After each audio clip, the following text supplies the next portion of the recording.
This could all go horribly wrong at any minute. And the rubber chicken says... After watching you guys, the expression dumb as a post should be changed to dumb as an American. Oh, but what do I know? I'm just a rubber chicken. Yeah, and a very bright rubber chicken, probably brighter than many Americans. Well, don't toot your own horn. We have not got time for this because we've got to get on with Rantcast number 85 entitled The United States of Trauma. Yep, that's it. We are all united. United as the traumas keep coming at us. And we just go up to each trauma and suckle on it and go on to the next one as they kind of roll through. And meanwhile, the Ukraine continues to get bombed by the Russians, who are relentless. And they continue to show a resolve that is utterly astonishing. While we bomb ourselves in our own special fashion with one spectacular piece of insanity after another. We have no leadership, right? None. I mean, none. The Ukrainians are completely inspired to defend their homeland, and we are not inspired in the least in order to try to figure out the problems that we are facing right now. And there is no voice that is uplifting us. None at all.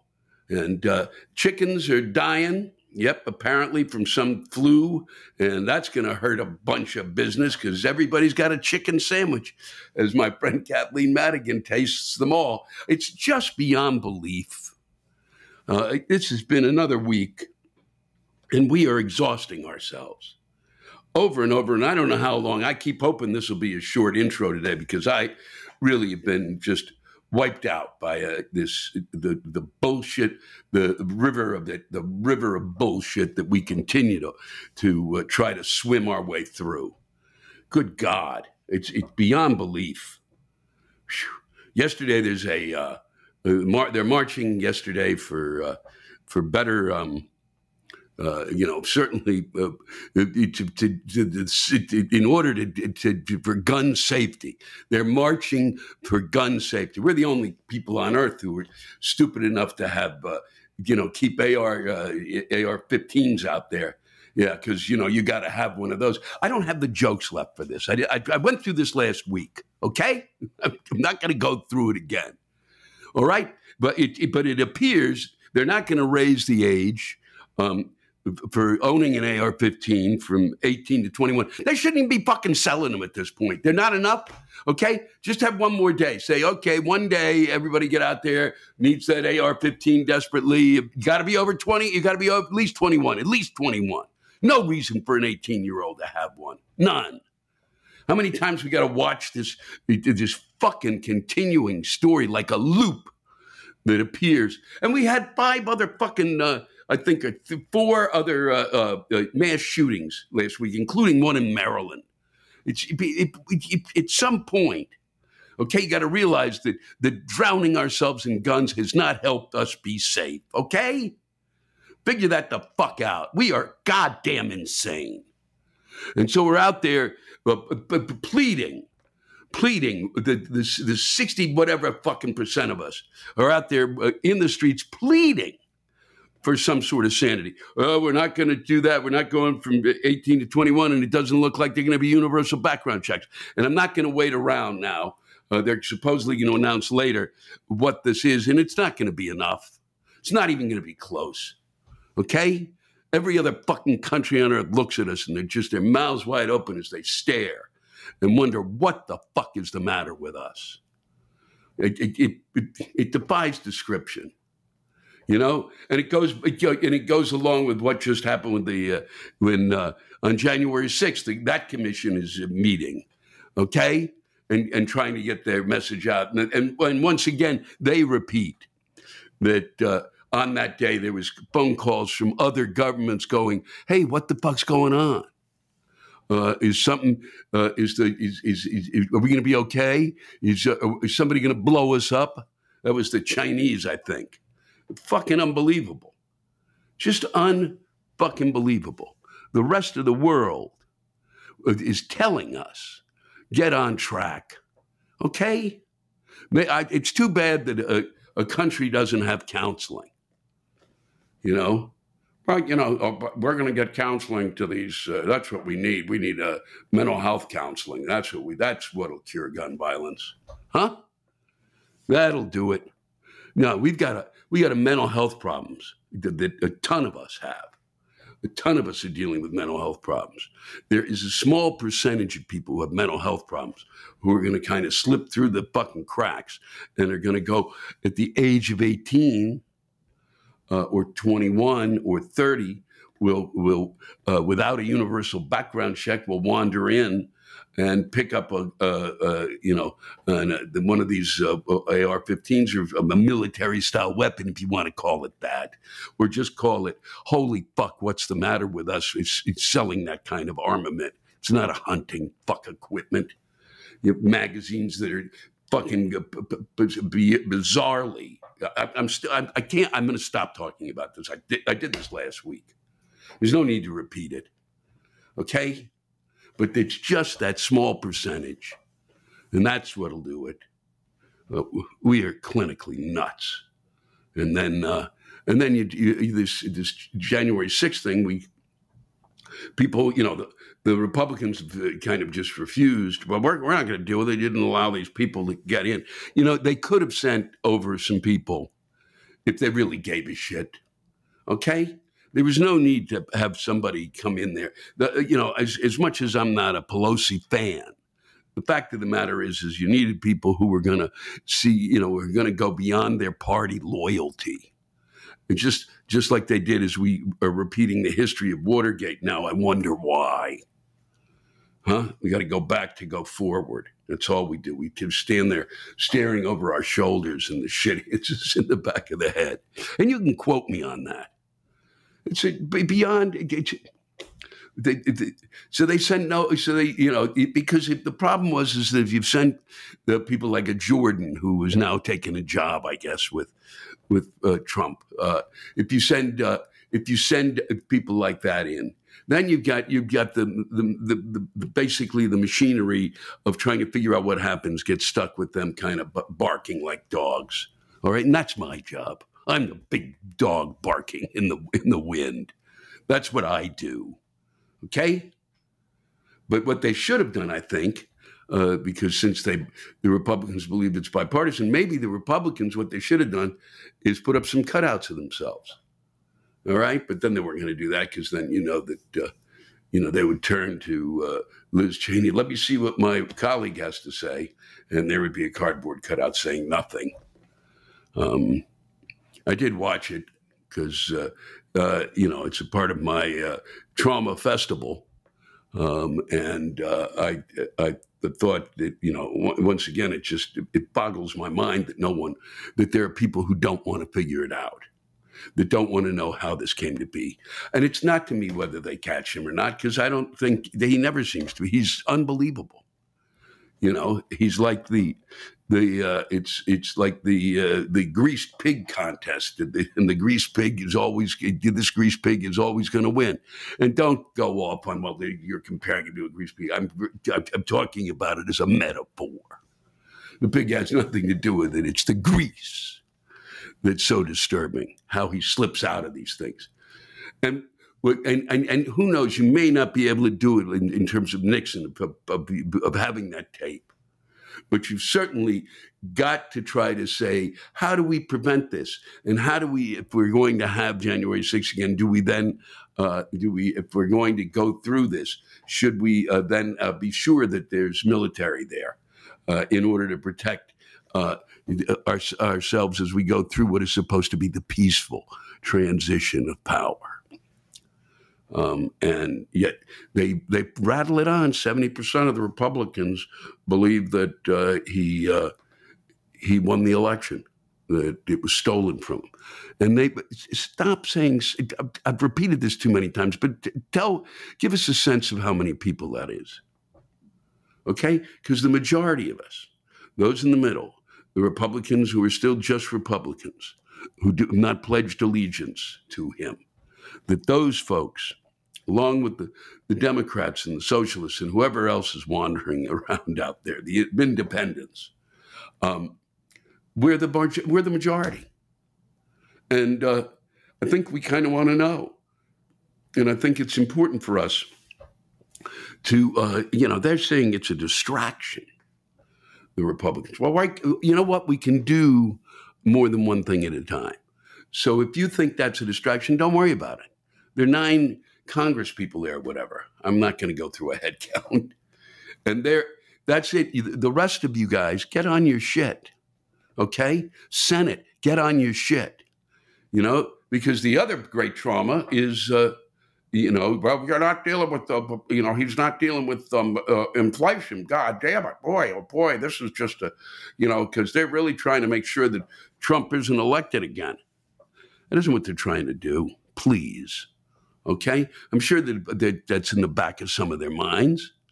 And yet, and they're running it like unbelievably, they're running it just the way you would run a kind of a streaming, if it was a show you were streaming, the little sound bite there at the end. And this is coming up next week.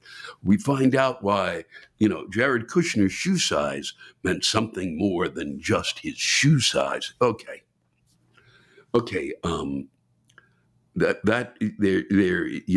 may be bounce around with those arguments all you want.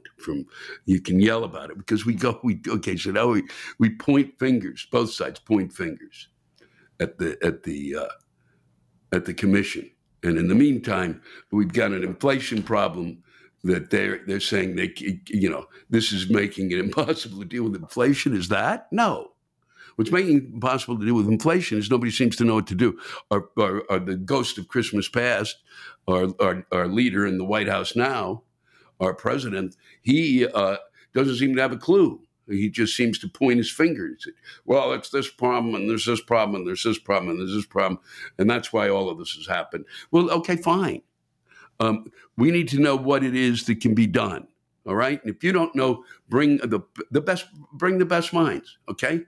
Bring in these Republicans. Call their fucking bluff. Say, I'm going to sit here in the White House today, and if you got a good idea, which you seem to believe that you have about inflation, come on in and tell me what the fuck to do. Because he doesn't seem to know. Nobody seems to know. And the Fed isn't sure how to deal with it, and we are in the midst of that, and the price of shit is on the rise. And people can't handle it. And we just come out of this, still dealing with the trauma of the pandemic and the trauma of its aftermath.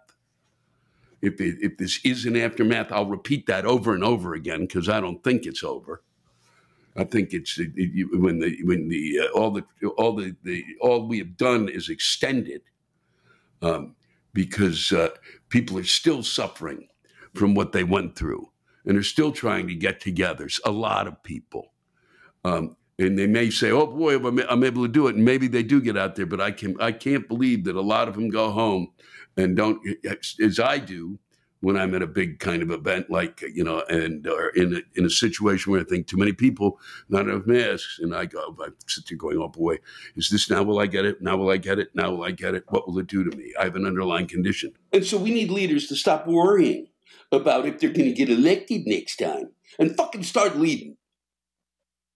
Fucking start doing something. Okay? Stop fucking dealing with social fuck issues and deal with the major issue, which is for Americans right now, which is economic. Okay? So that they have enough, breathing room so they can deal with all the other shit that's going to be flying at us. Because it doesn't seem to stop. There doesn't seem to be any kind of goddamn fucking, it seems endless. You kind of think that you have that moment of rest, but you think, well, this has got to, oh no, then something else comes along. Before you have even, finished what it is that you've, and tried to complete whatever it was that you were doing in order to be able to put food on your fucking table, boom, something else comes fuck along. Okay, and makes it just as tough to look and to figure out on your own. That's why we need leadership to fucking help. That's what you were elected for, you fucking assholes, was to lead. And you all seem to not have any clue as to what that is anymore. So get the fuck on it. Because it's you turn on the TV and all you do is look at this is wrong and this is fucked and this is fucked and this is fucked. You know what? You're fucked. Kevin McCarthy said that the problem with January 6th was that we're all to blame. What? Are you shitting me? That's it. You're out. You're out. You can't blame all of us. Okay? You got elected. That's your job. Our job is to make sure that we get to work on fucking time. That I get this thing out. That's my job. Your job is not to fucking blame us, okay? Because God knows we do it on a daily basis. We do it ourselves. We don't need our leaders telling us, okay? And that you might say, if he wanted to, he could have said, well, then, get out there and vote, and we can rectify everything. No, we're to blame. Appalling. He's going to be the Speaker of the House. That's what they say. Good. That'll be good. We'll just continue to be, we'll be like that car that's stuck in the mud and the wheels are spinning over and over and over again. And we're standing behind the car and the goddamn is the mud flies all over us and we can't afford to get new clothing. God damn it. I just about had it. Really? Yeah, and I'll be back next week, with whatever the fuck else is coming. It's unbelievable. In Michigan, five of them who are running for the office of the governor on the petitions that they handed in, they were all had fraudulent. They were all fraudulent, every single one. They fucking just made people up. Are you serious? And that's it. Then you don't get to run again. You don't even get to get near democracy again. And that's got to start happening. If you don't know that there are rules and they were made to be followed, or laws, if you want to call them, I mean, that's what they are. But better you say rules so that, maybe they remember what a rule is. They certainly don't know what law is. The rule is you can't make names up to run for governor. God damn it. And you're the Republicans. You're the ones who are worried about the fraudulent boat. And I'm sure every one of them was one who thinks that Trump won. It's, perfect. Fucking perfect. So were they trying to prove it? If it was a science experiment to prove that they could get it through, great. But I don't think that's what it was. And I missed, just so I get it out there because it's a brilliant quote. And we'll follow into what I have to say is students now know about school shootings before they learn how to read. Students know about school shootings before they learn how to read. Unbelievable. And then we're dismissing reading. We're trying to ban books. That's why today I wore this. I hope you can see it. Read banned books. I believe that. I believe you read books. I believe that's how I grew as a person. And the reason I bring that up is that I'm the head of the Vonnegut Museum and Library. I'm the chairman of the board there now. I joined them as an honorary member years ago, and because they've lost their minds too in the midst of all this, they picked me as chairman of the board. And what has happened is in Florida, a teacher was teaching, the Slaughterhouse-Five, and they banned a group called Moms for Liberty banned Kurt Vonnegut's Slaughterhouse-Five, and so the good folks at the Vonnegut Museum and Library are sending down 1,000 copies of that book, an extraordinary book. A remarkable work. And I'm thrilled to be a part of that library because I believe that a lot of what Vonnegut had to say really made me sane when I was a student, completely sane. Yeah, you can tell. But it did. It made me understand that, adults see the world as I do. And there's a way to look at it. And he gave me a language for it. And Slaughterhouse-Five certainly is just a remarkable novel on many levels, and as important as any is it's just a great anti-war book, and with a tremendous amount of humanity in it. And you're going to ban it with a group called Moms for Liberty?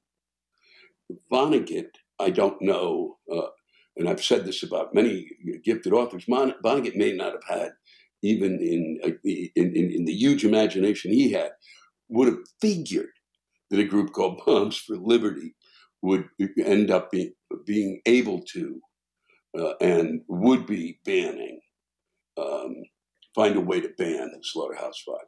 Moms for Liberty. Wow. The language has just become so twisted that we've lost the terminology. You can't go for liberty. Maybe next week I can go into that deeper. My brain is too addled. And you don't ban books. You just don't do it. Books are vital. Books are like blood, brain blood. It's how we grow. It's how we evolve. It's how we become better. It's how we learn to think. It's how we figure out the mistakes of the past so we can get on with a better future. I can write a whole list of this shit, okay? The fact that I would have to deal with book banning again in my lifetime is beyond my comprehension, okay? We dealt with this before. You don't pull this shit anymore. You don't get to do it, all right? You can't handle what's in it. The rest of us can. You're not in the majority, all right? The rest of us are equipped to do it, and so are your children. So get out of the way, okay? Because we've got a future to get on to. Don't hold us back, okay? And I could bring up the Nazis and book banning and burning, but I haven't got the time. That's the sound of my ambulance. I don't know if you can hear it in the background, coming to take me away. If you go to, it's the VonnegutLibrary.org, you can read more about what Julia Whitehead, the one who runs, the head of the Vonnegut Museum and Library, the founder really of it, the letter that she wrote about it, and you may be able to, if you can see clear, to chip in to send a few books down to Florida, and send them maybe a couple to Moms for Liberty so they might read the book because I can't imagine that they did if they're using the word liberty in that fashion. So I think you should know that if I seem a bit scattered, which I always am when I do this, because it's really the audience that kind of helps me contain my brain, that I was, I am scattered from, I went to a really great wedding. My friends Willie and Janae got married, beautifully in a beautiful wedding down in New Orleans. And what's more beautiful than that? And the humidity was just off the charts. It was like you felt the entire time as if you had malaria, unless you were in air conditioning. And it was really a splendid time was had by all. It was remarkable to be with people again. A lot of people I had not seen for a long time. In the back of my head was that little nattering. Now you're going to get COVID. Now you're going to get COVID. And some of the folks did. And but we don't know because we have no way of knowing. People were supposed to test, so everyone thought that everyone was kind of clear, and I think that everybody was, but because they didn't really test for it until afterwards, and you don't know if they got it wandering around wherever they went while they were down in New Orleans, because there's plenty of places to get into a little trouble down there. We all know that. The rubber chicken has tails, but I won't go into him now. He was worked as a voodoo. Oh, please stop, Louis. But I officiated it, and it went better than I thought. It made me crazy trying to that balance of being funny and sincere, and you just don't want to fuck up somebody's wedding. And especially since I only kind of, take notes and then go off on those notes. It worked out really well, and there were some beautiful sentiments that I didn't express as well as many. Thank God they had many of our other friends did do that. It was just terrific, and I am still in recovery from that. I've not been drinking like that in a while, and I'd not been amongst I get when I go to any kind of those events, or when I get to see friends I haven't seen in a long time, I have the constitution of either a small dog or a hummingbird, and I start really kind of just, oh God, and I have a drink or two. It's wine mostly. Only the first night was a margarita or two, and then instead of going slow and then kind of working my way into it, I start here and come down. I start here and come down, and then slow down. So that'll explain. Gee, he was a little off this week. Well, I'm off every week, and I wish I was off this week. I mean, really off, but I was off last week, and that's why I wasn't here. And that's really where we're at. I think we covered everything. I'm hoping to really kind of settle into some really great jokes about all this stuff. And I will at some point when I hit the road again. I wish I was back on the road again. That's for sure. Because it would make a difference, I think, in terms of my intros. I think I got started and right at the point when I was really, okay, let's rev it up after I did the special, bump, now we've stopped. And here I am back in New York, which is nice, in my cable access studio. I'll leave you with this because it's just perfect, I think, from the good folks at The Week. There's a survey of 500 delivery drivers found that 4 in 5 admitted to sometimes eating part of customers' orders. 4 or 5 sometimes eating the customers' orders. And I can tell you this, if inflation keeps going, I wouldn't even ask for food delivery anymore because those drivers will be eating the whole thing. That's for sure. And God knows if I was a driver, I would eat something out of everything that smelled good. I can't imagine, being in a car driving the stuff around and not getting a whiff of something really good, especially from some restaurants I like and nothing. I'll just take a little bit off of here. I'll seal this lid back up again and nobody will notice.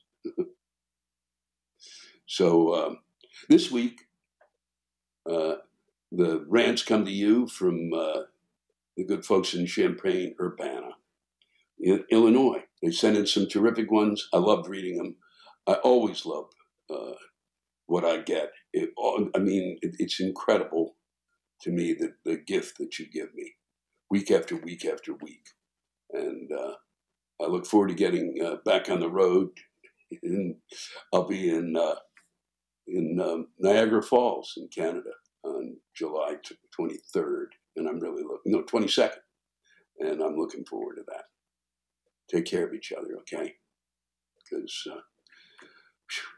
as I learned at the wedding this week, you mean the world to me. This episode is brought to you by Chime. Nobody likes to wait on a paycheck, especially when you have bills to pay. It's a good thing that Chime exists. Because with Chime, you can get your paycheck up to 2 days early by using its checking account with direct deposit. Additionally, Chime is more than just getting paid early. It's also an award-winning mobile app, checking account, debit card, and optional savings account, all designed to help you be better in the control of your finances, the building of your credit, and fighting late fees that nobody likes. So what are you waiting for? Hopefully not your paycheck. Get started with Chime today. Applying for a free account takes less than 2 minutes. Get started at chime.com/Lewis. That's chime.com/Lewis. Banking services and debit cards provided by the Bank or Stride Bank North America. Members FDIC. Early access to direct deposit funds depends on payer. Today's show is sponsored by Microdose Gummies. By this point, you've probably heard about the rising trend in THC gummies, and you might have been curious as to what benefits you could get from them. Microdose Gummies deliver perfect entry-level doses of THC that help you feel just the right amount of good. People have taken advantage of all kinds of the therapeutics that they offer, such as helping to reduce anxiety, recovering from a workout, alleviating joint pain, or just wanting to get a good night's sleep. They taste and feel amazing. You can use them to get into the zone for whatever you might need to do, whether it's doing something creative or winding down from a long day. They are 10 out of 10. Microdose Gummies are available nationwide, and you can learn more about them and microdosing THC by visiting microdosegummies.com and use code LEWIS to get free shipping and 30% off your first order. Once again, that's microdosegummies.com and use the code LEWIS. We're in, as Jeff said, in Champaign, Illinois, at the beautiful Virginia Theater in downtown Champaign, Urbana. The University of Illinois is out there somewhere. I didn't get a chance to...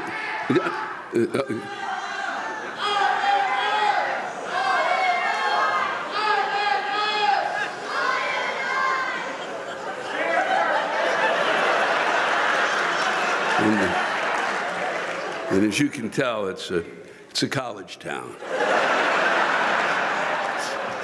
Yeah, I'm sorry I didn't get out there. I had friends who went to the university, and one of my one of my mentors is a playwright who's passed away. He was a terrific writer, taught there, Bob Oletta, and so it's good to be here, even though I don't know why these folks live here.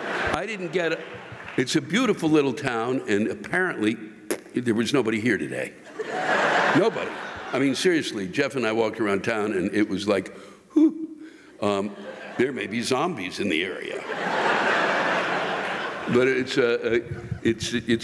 but to get here, you have to. If you arrive at O'Hare, pack your saddlebags. Let's get going. We got some very interesting stuff came in. Daryl Cohen. I have no idea why, but for some reason I hate people that back into parking spaces. I repeat this time and again. What I love about doing this is I don't really realize these are problems, and then I realize, holy fuck, not only is it a problem for one person, they're like a whole group of them. Maybe it's easier to pull out from a space, but it's a huge pain in my ass waiting for you to back your fucking car into a parking space. Just pull in normally like the rest of us, asshole. This is Mary, no last name. It's my fucking birthday, again. After 45 years, I can confidently say that what I want most in my life is for men to shut the fuck up.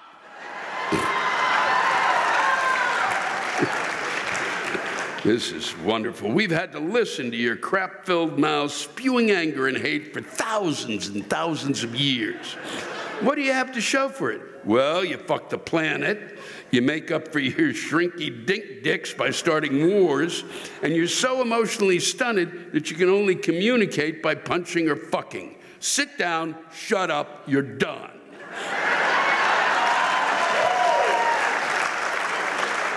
So I want men to shut the fuck up. That's what I told my partner I wanted for my birthday. He brought me here to listen to you. Fuck!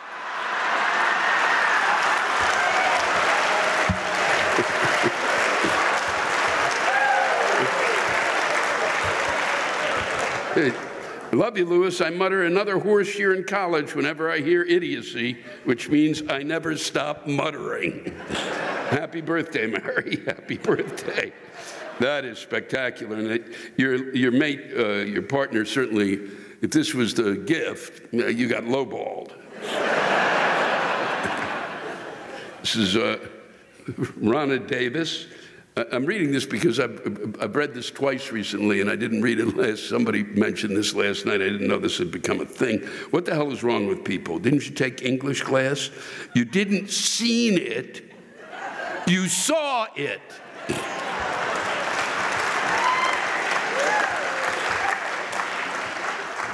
James Wang, my wife is Ukrainian. She's treating me to this show tonight. Her home is being destroyed, and there's nothing we can do about it. Please shit talk on Putin a bit.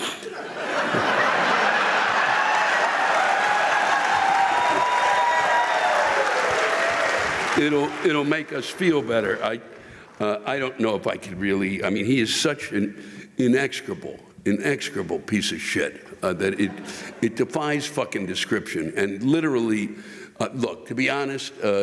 I've always said, you know, they were going in there to fight this war. Years ago, when the Cold War was raging, it dawned on me, all of my family's from Russia. Every fucking one of them. They're all from Russia. Most of them arrived here in 1916. This is how fucking dumb, okay, that country is. My family arrived in 1916, and they were pretty bright. They didn't know they were here until 1964. That you have no idea how true that is. It's unbelievable to me. And it's extraordinary. And I was yelling on the bus the other day, but they don't listen. But I fucking don't get it. It's one guy. It's one fucking guy who's lost his fucking nut. One guy. And he just goes on and fuck on and fuck on. And I say, well, you know, just go there. I've always said this, like, you know, wait, we went after Saddam and you don't go after him? What? How is that possible? When we went after, what the fuck? You need to send everybody in? You send one guy with a blow dart, gone.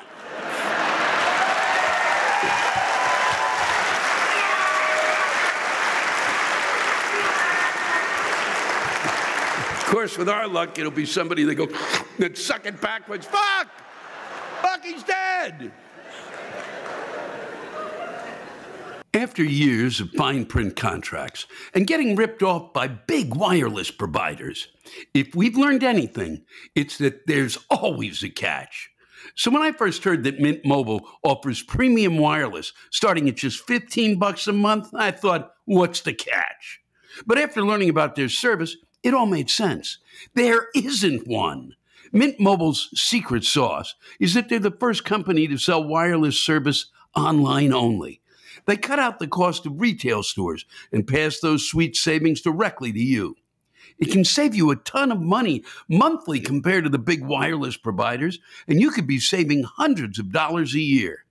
Mint Mobile offers premium wireless for just $15 a month, giving you the best rate whether you're buying one plan or a family plan of 2 lines or more.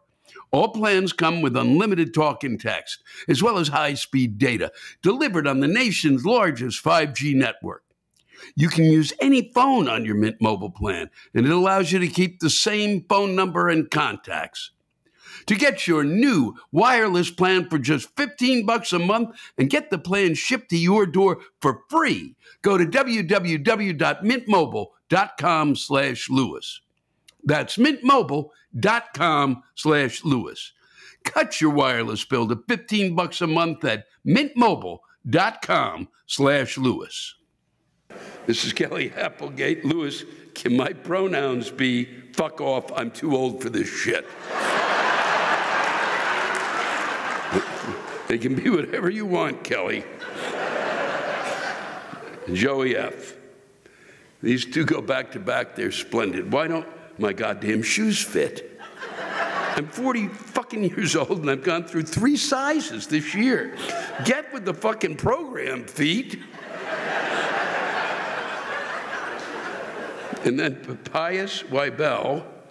Why are people willing, with little complaining, wear uncomfortable and or ugly shoes, but just can't stand wearing masks, which are not as bad as uncomfortable shoes?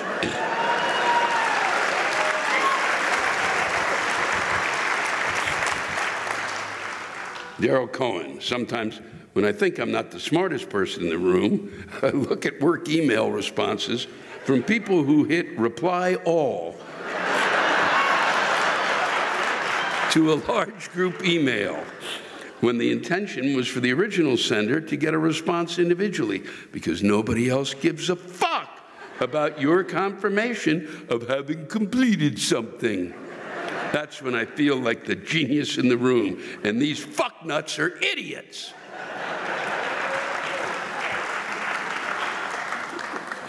Tammy Wooliver, when did we stop dressing in this country? We used to look so polished in the 40s and 50s, and now people wear pajamas to the grocery store and airport. And even worse, those stupid animal onesies. Grown-ass people in a onesie. What the hell happened? Well, the pandemic didn't help. I'm serious. It was like, yeah, fuck it. People were so used to wearing their fucking pajamas inside, they didn't even think. They walked out, seriously, walked out the door, got in the car, drove halfway to the mall and went, oh, but I'm not driving back.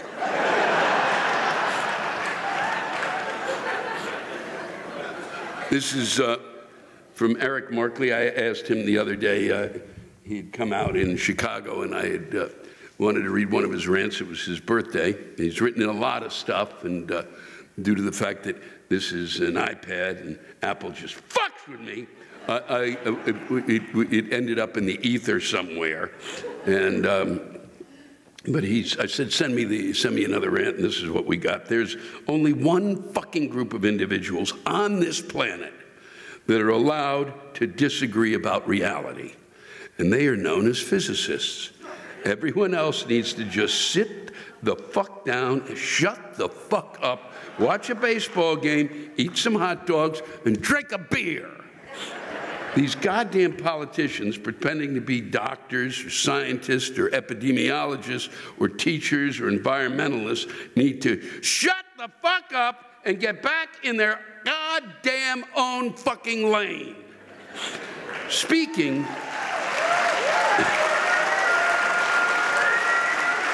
of those fucking snakes, these assholes in Tennessee wanting to burn books are barking up the wrong goddamn tree.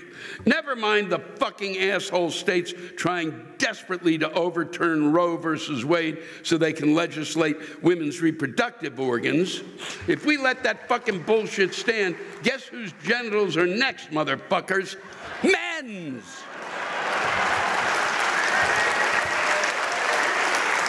They'll just make up some excuse like what's good for the goose is good for the gander, and away our right to masturbate goes like a fart in the wind. Can you imagine the level of stress that society would feel as a result of not being able to release that sexual energy and tension? You think motherfuckers are pissed now? Yes, you fucking wait and see. You can't say I didn't fucking warn you. Thank you, Eric. I will not, it was interesting. I had this and I've been saving it. It's from a librarian, and then someone in the audience asks, what are your views, Jonah? Sorry. But I'm glad you got, Wow. Well, I didn't want to. Jonah von Behrens. Close enough. This is, what are your views on librarians and libraries? Well, first off, I mean, my views are pretty simple. I think they're remarkable and important and vital to a democracy. And I'm always amazed that they survive budget cuts. And yet, more and more and more, we look to get rid of these kinds of things. And the library is really the linchpin. I mean, even it was where my mother took us when I was a kid, and it's where you get into, you know, you get into the habit of reading, and you get into the habit of knowledge, and an inquiring mind, and you stimulate it, and it's like a gym for the brain, okay? And you can quote me on that. This came in from Marion, the librarian, who says it better. Librarians are not your parents, your therapists, your punching bags, your social workers, your butlers, your busboys, your babysitters. We're not waiting for someone like you to sweep me off my feet. We love helping, but we don't want to smell you or hear every detail about the rash on your ass.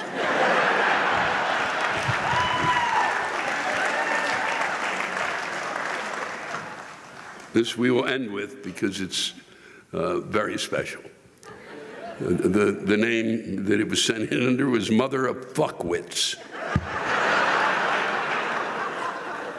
There are so many fucking infinitesimal ways for us to lose our minds, aren't there, Louis?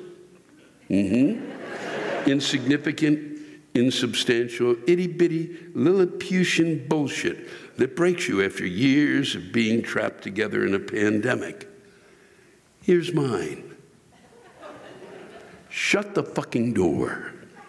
The cabinet door, the pantry door, the closet door, the front door, the garage door, the car door, the fucking bathroom door, you cretins! Are you worried it won't open again next time? Surprise! They're fucking designed to both open and shut. What a modern marvel. Thank you, lucky you. And if I have to pass by just one more fucking open bathroom door where a teenager is fucking grunting out a hockey puck because they absolutely fucking refuse to eat anything other than shit dick Totino's triple, not fucking regular, heaven forbid, pepperoni rolls, and wash it down with gallons of the fucking sludge that is Dr. Pepper, I'm gonna have to turn myself in for the safety of the community.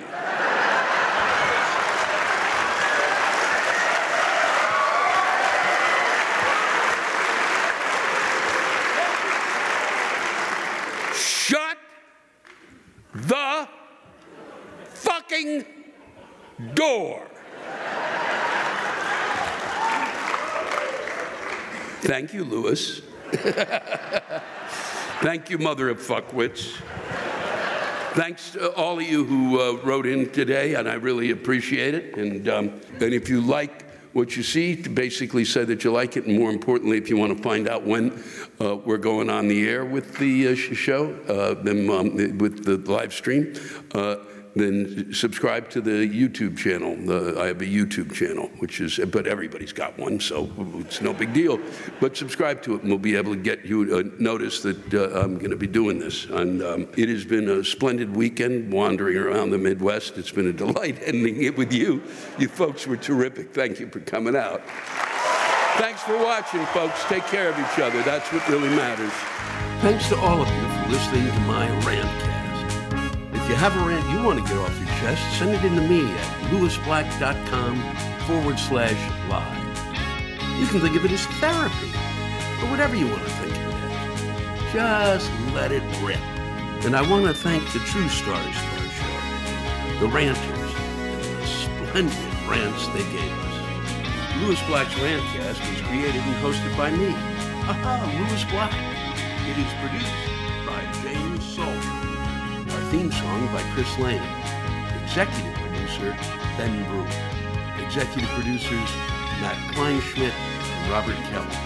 The Laugh Button Podcast. And most of all, thank you, all of you, who ran